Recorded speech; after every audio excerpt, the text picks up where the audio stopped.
¿Cómo les va? Este quiere ser un primer video de apoyo a la primera clase de nuestro curso de filosofía en la UAI.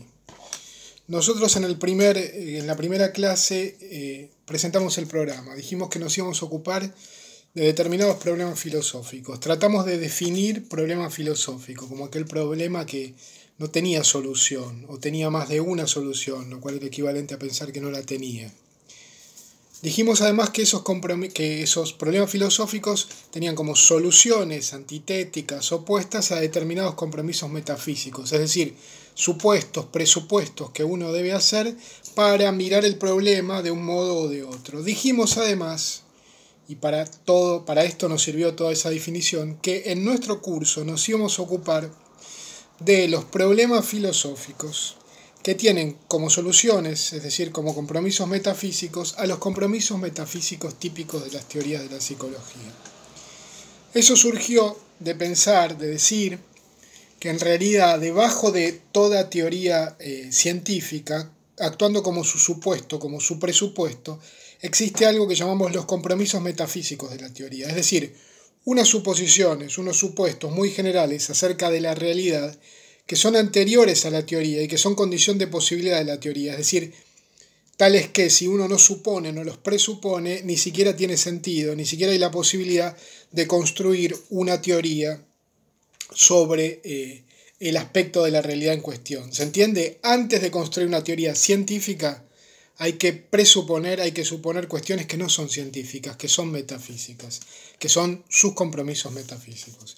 Dijimos entonces que debajo de las teorías de la psicología, actuando como supuestos, como presupuestos, deberían existir compromisos metafísicos típicos determinados y que nosotros nos íbamos a ocupar de los problemas filosóficos que dan lugar a esos compromisos metafísicos típicos. Como todo era muy abstracto, dijimos pongamos un ejemplo. Y entonces tomamos una teoría que no viene del ámbito de la psicología. Nos concentramos en la física atómica, en la física nuclear, de la que no sabemos nada, salvo que la imaginamos como una teoría que permite transformar el mundo acerca de una idea de la materia. Es decir, los físicos nucleares nos explican que la materia está conformada por átomos que interactúan entre ellos de una determinada manera, a través de determinadas fuerzas y que esa teoría permite obtener energía a partir de la materia o lo que fuere, construir bombas atómicas o centrales nucleares, etc. Es una teoría exitosa que permite transformar el mundo, es una teoría sobre cómo está compuesta la materia, sobre qué fuerzas actúan en ella, etc. ¿Cuáles serían los compromisos metafísicos de una teoría como esa? Nosotros dijimos que los compromisos metafísicos de la física atómica, es decir, los supuestos, los presupuestos, aquello que debemos suponer que existe antes de que exista la mera posibilidad de construir una teoría como la física atómica, que esos presupuestos son la existencia, o que ese presupuesto es la existencia de los átomos. Antes de construir una teoría como la física atómica hay que suponer que los átomos existen. ¿Cómo puede ser? Decimos, pero entonces ¿los átomos no forman parte de la teoría? No, no forman parte de la teoría, son un presupuesto, son un supuesto anterior. Gracias a que supongo que en este mundo existen los átomos, puedo construir una teoría como la física atómica. ¿Y de dónde viene la idea de átomo? ¿Y qué es un átomo? Bueno, en realidad dijimos, no sabemos bien qué es un átomo, pero definamos como conceptualmente el átomo. El átomo sería algo así como una cantidad de materia indivisible, una cantidad de materia tal que ya no puede dividirse, o la mínima cantidad de materia, algo de este orden. Habría en el universo cantidades de materia tal que ya no pueden ser divididas, cuando en realidad mi experiencia con la materia es que siempre puede dividirse. Sí, pero habría una cantidad, esto es papel, y es una cantidad de papel que no constituye un átomo de papel, puesto que yo lo puedo dividir. Habría una cantidad de papel, por ejemplo, que sería el átomo de papel, tal que ya no lo puedo dividir. ¿De dónde viene la idea de que existe algo así como el átomo? Bueno, dijimos, esa idea es una idea antigua, es una idea griega, es una idea de dos filósofos griegos que llamamos Demócrito y Leucipo, que son filósofos del siglo IV y V antes de Cristo. Nosotros supusimos por cuestiones didácticas que Demócrito y Leucipo se conocieron, que hablaron entre ellos, que Demócrito era el maestro de Leucipo y que le hizo a Leucipo una pregunta. Demócrito le preguntó a Leucipo, ¿a vos qué te parece, Leucipo? Si yo tomo una piedra y la parto a la mitad, y la mitad a la mitad, y la mitad a la mitad, y avanzo en esa partición, ¿te parece que al final voy a encontrar una cantidad de piedra tal que ya no puede dividirse, o te parece que siempre voy a ser capaz de dividir la piedra? Leucipo podía contestar, yo no les pregunto, ¿no? Les dije en ese momento, en el momento de la clase, yo no quiero que me digan qué creen que Leucipo contestó, sino que me digan qué creen que podría haber contestado. Es decir, cuáles eran las posibilidades de respuesta de Leucipo. Lo digo brevemente, podía decir que sí o podía decir que no, porque en realidad no podía decir ninguna de las dos cosas. ¿En qué consistía esa pregunta para Leucipo? ¿A vos te parece que si yo me pongo a dividir una piedra, al cabo alcanzo una cantidad de piedra tal que ya no puede dividirse, o te parece que siempre voy a poder dividir la piedra? Bueno, no lo sé. Bueno, perfecto, le dijo Demócrito a Leucipo, no lo sabés. Como no lo sabés, porque es incomprobable, porque no podemos saber si esa división material alcanza un límite o no, vamos a decidir, nosotros vamos a ser los que decimos, los que decidimos decir que ese límite, que esa división alcanza un límite. Vamos a decir que si nos ponemos a dividir una piedra a la mitad y la mitad a la mitad, al cabo alcanzaremos una cantidad de piedra tal que ya no puede dividirse. Lo estamos inventando.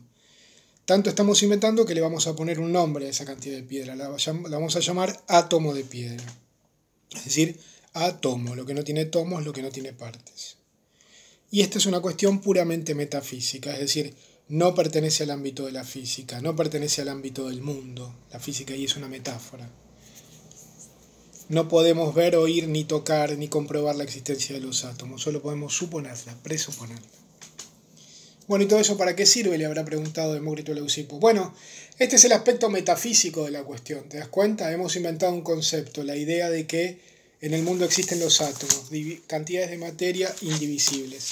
Ahora viene el aspecto del compromiso. Ahora te muestro que quedamos comprometidos con nuestra teoría. Comprometidos en términos lógicos. Comprometidos en términos lógicos, porque si nosotros acabamos de decir que al romper una piedra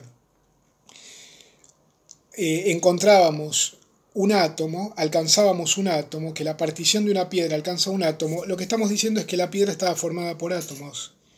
Es lo mismo decir una cosa u otra, ¿no es cierto? Si nosotros partimos esta piedra y al cabo de esa partición encontramos un átomo, es porque dentro de la piedra estaban los átomos, es porque la piedra estaba formada por átomos. No tiene sentido pensar que estaba formada por un átomo, tiene sentido pensar que estaba formada por más de uno, que si hubiéramos partido en otra dirección, habríamos encontrado también un átomo. Así que nosotros, Demócrito y Leucipo, estaríamos formando escuela en este momento.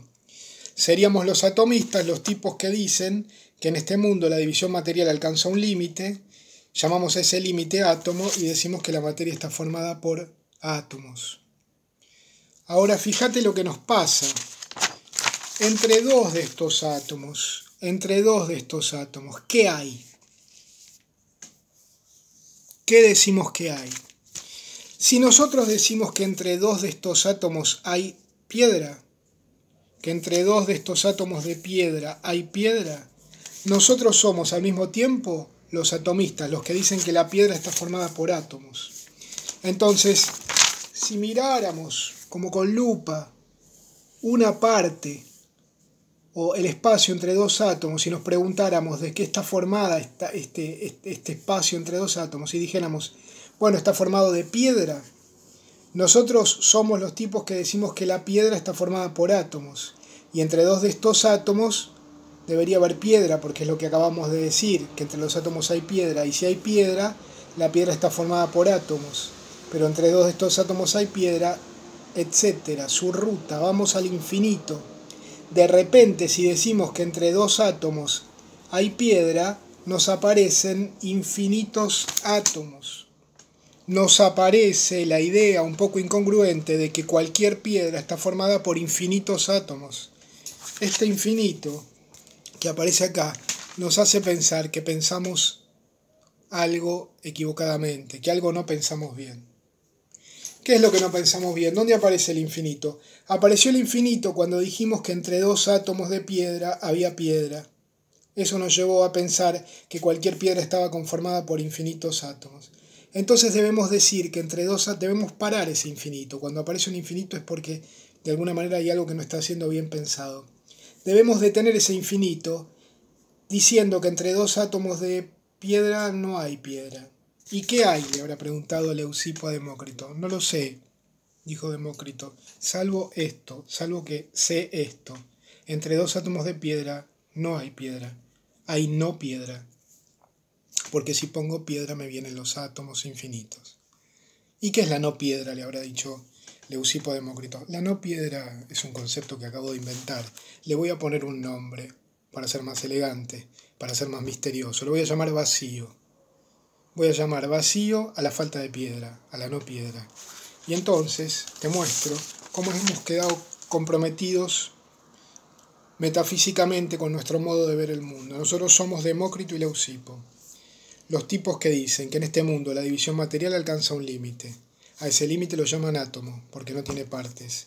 Y decimos además, debemos decir además, para sostener la coherencia de esos átomos, la coherencia del concepto, debemos decir además que la materia entonces está formada por átomos y vacío. Es una oración famosa que acuñó Demócrito. Creemos que hay colores, olores, sabores, solo existen los átomos y el vacío. Un modo un poco poético de afirmar esta idea. Ahora, ¿el vacío de dónde surgió? De sostener la coherencia de la visión atómica, de la visión de la materia como conformada por átomos.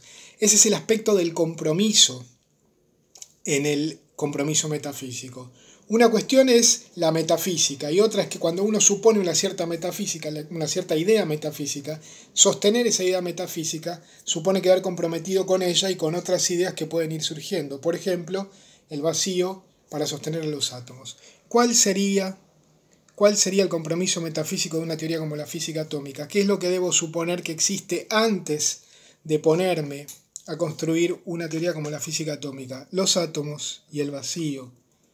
Esos son compromisos metafísicos, son supuestos, son presupuestos, son supuestos anteriores de la teoría. Y por más exitosa que la teoría sea, por más y mejor que me permita transformar el mundo, eso no prueba, el éxito de la teoría científica no prueba que los átomos y que el vacío existen, porque esos son supuestos anteriores, no recuperables por la teoría, no demostrables por la teoría, son metafísicos. ¿Podría yo haber supuesto otra cuestión? ¿Podría haber adoptado otro compromiso metafísico respecto del problema de la división material? Sí, es lo que hizo Aristóteles en el siglo siguiente. Aristóteles leyó a los atomistas y le pareció ridícula la idea siguiente, que la piedra estaba formada por átomos de piedra y por vacío, es decir, por falta de piedra. ¿Cómo se dijo Aristóteles? Lo que están enseñando Demócrito y Leucipo es que la piedra está formada por piedra y por no piedra. Eso es decir, es como decir que el ser es al mismo tiempo ser y no ser, o que el ser está formado por el ser y por el no ser. No, es una idea ridícula, yo la rechazo, se dijo Aristóteles a sí mismo. Rechazo la existencia del vacío.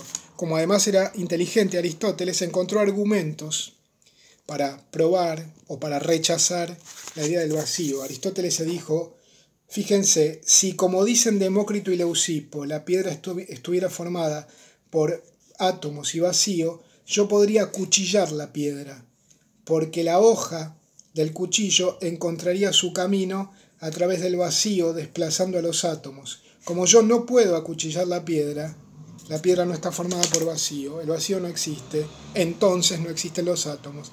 Entonces la materia es continua, continuamente divisible, indefinidamente divisible, siempre puede dividirse. Ese es el otro compromiso metafísico respecto del problema de la división material. Es el compromiso metafísico aristotélico. Es un modo de pensar a la materia como indefinidamente divisible, como continua. Respecto de un problema filosófico, ¿la división material alcanza un límite o no? Yo puedo adoptar dos compromisos metafísicos. O puedo mirar a la materia como los atomistas y entonces pensar que está conformada por átomos y por vacío, y tendré algunos conflictos al respecto, digamos. O puedo considerar la materia como continua y entonces adoptar un compromiso metafísico aristotélico y tendré quizá otros conflictos. La historia, es contingente, y lo que ocurrió es que con el compromiso metafísico atomista, montado o montada sobre ese compromiso metafísico, surgió una teoría científica, la física atómica, exitosa. Pero que exista y que transforme el mundo no prueba que los átomos y el vacío existen, porque esos son presupuestos, supuestos metafísicos, que están más allá de la teoría.